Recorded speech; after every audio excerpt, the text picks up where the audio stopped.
Hi guys! For today's video ay magre-reband na naman tayo. At ang client nga natin ay doble-doble yung pasakit na binigay sa atin. Charis! Medyo struggle nga ang aayusin natin ngayon dahil sa current status ng buhok ng ating client. Kung ang nakikita nyo ay natural curl ng ating client, dyan po kayo nagkakamali. Dahil itong buhok ng ating client, pinakulot niya ito 1 buwan pa lang ang nakakalipas. At bago nga niya ito pinakulot or hair perming, nagpa-highlights din siya ng buhok. Pina-highlights nga niya itong buhok niya nung nasa Japan siya at nang umuwi siya dito sa Pilipinas nung nakaraang buwan, ay pinakulot naman niya yung kanyang buhok.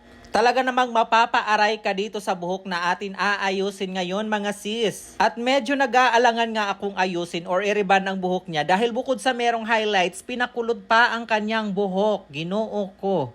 At ang gusto lang naman ng ating client ay ibalik yung natural na bagsak yung kanyang buhok. At kaya naisipan niya nang ipariband ang buhok niya at inaayawan na niya yung kanyang pulot na buhok dahil natatakot siya sa kanyang buhok dahil sa tuwing naliligo siya ang dami daw natatanggal or nalalagas na mga buhok. At bago nga kami mag-umpisa sa aming rebanding session ay chinek ko ng mabuti yung buhok niya kung ano yung pwedeng gawin sa kanyang buhok. Dahil kung hindi pwedeng mariband ang kanyang buhok ay ibabagsak na lang kami sa pagtitreatment sa kanyang hair. At bago nga kami mag-proceed sa rebanding session ay tinest ko muna yung kanyang buhok kung gaano katibay yung relasyon nila. Charis! Bale, tinest ko nga muna yung buhok niya na mayroong highlights at yun muna ang nilagyan ko ng rebanding cream number 1. At ang sabi ko naman sa kanya, ibababad ko muna yung rebanding cream 1 dyan sa kanyang highlights ng 10 minutes at kapag umabot ng 10 minutes na hindi nagrarabirize ang kanyang buhok, ay magpuproceed kami sa rebanding session. At dahil kunaya naman ng kanyang buhok na ibabad ng 10 minutes yung rebanding cream 1 na nilagay ko doon sa kanyang highlights, kung kaya nagproceed na kami sa application ng rebanding cream number 1. Nag-wet application ako dyan at hinaluan ko ng hair fresh treatment yung rebanding cream 1. And the same time, ini-sprayhan ko siya ng mahiwagang tubig na in-order ko pa sa Africa just to make sure na hindi mag-rubberize yung kanyang buhok, lalong-lalo na yung dulong parts ng kanyang hair dahil basag-basag na yung buhok niya dyan sa parts na yan. At pagkatapos ko nga mag-apply ng rebanding cream number 1 ay binabad ko lang muna siya ng 5 minutes. Then after 5 minutes ay nag-recheck ako ng kanyang hair para makita ko kung ano na yung nangyayari sa kanyang buhok na inaplayan ko ng rebanding cream number 1 kasi baka mamaya naglagas na pala or nag-rubberize na yung kanyang hair. Bale, chinek ko nga yung buhok niya dyan from time to time para makasigurado na hindi masusunog ang kanyang hair.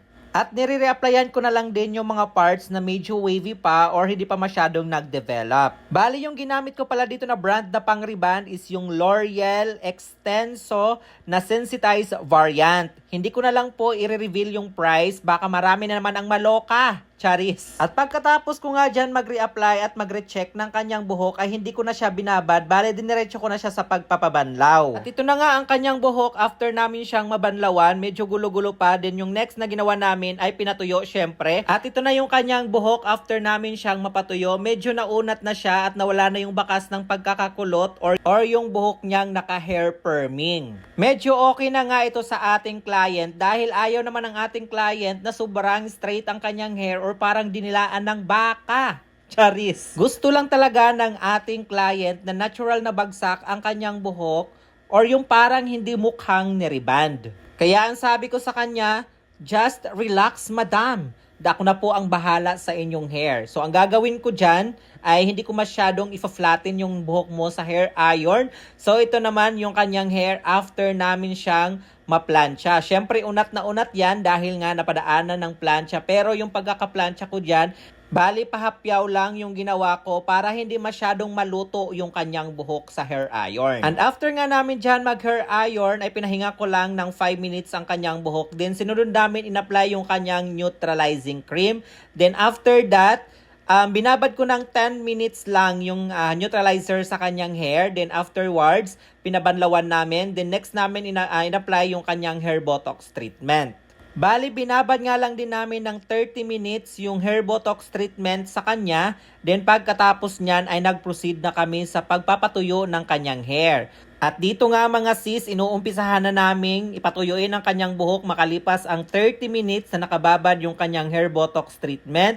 At kita nyo naman ang ebidensya sa aming naging operasyon sa kanyang hair. Talaga namang tuwang-tuwa yung aming client dahil akala niya hindi maririband or maayos ang kanyang hair. Alam nyo ba mga sis, meron akong sasabihin sa inyo at ito'y aking opinion lang naman. Ang rebanding ay hindi lang naman yung laging straight, yung parang bagsak hanggang floor, yung ibig sabihin ng rebanding. Rebanding is more likely on natural looking effect and bouncy. Hindi naman ibig sabihin na pag hindi super straight ay back job na siya. Meron po kasing ibang client na yung gusto lang nilang reband is like more on natural looking effect, yung parang bouncy and more manageable. May iba po kasing client na gusto nila is more on natural looking lang or parang volumize yung dating ng kanilang hair reband. Madami-dami na rin akong client na encounter na ganon, most likely doon sa mga client na maninipis lang yung buhok.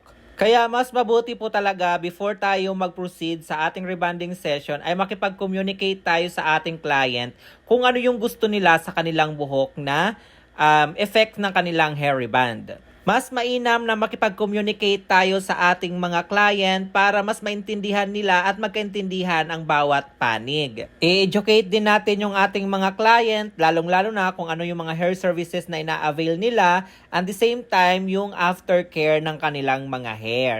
O siya, ang dami ko na namang kuda. For sure, mababash na naman ako niyan. So, ito na pala yung final result after the last iron na ginawa namin sa aming client. So, na-treat naman namin yung kanyang hair. At the same time, na-achieve naman namin yung hair goal ng aming client. So, panoorin natin yung kanyang after wash result and syempre yung kanyang feedback. Alright mga sis, ito na ang ating client sa feedback and after wash results. So, as you can see, kayo na po ang magbasa dyan ng kanyang feedback. And by the way mga sis, bali isang araw lang pala mula nung nireban ko siya ay pinaliguan na niya kaagad yung kanyang hair dahil ayaw nga niya ng sobrang flat na flat yung kanyang hair. Kaya isang araw pa lang ay pinaliguan na niya yung kanyang buhok. Hindi niya na pinaabot ng 3 days. Bali, nireban ko siya ng Saturday, then Monday ay pinaliguan na yung kanyang hair. So, ito naman yung video ng kanyang hair after nga niyang mapaliguan yung kanyang buhok. So, as you can see, straight na, malayong malayo doon sa kanyang buhok na pinakulot nga niya. At the same time, may highlights na alam naman natin na medyo komplikado na yung kanyang hair. And that's it for today's video, hair transformation mga sis. What do you think? Comment your thought below. At kung nagustuhan nyo naman po ang video ito, please don't forget to like and share this video to your friends. And follow our page, Chading, for more hair transformation. And this is Chading saying have a great hair day always mga sis. Love until our next video. Bye!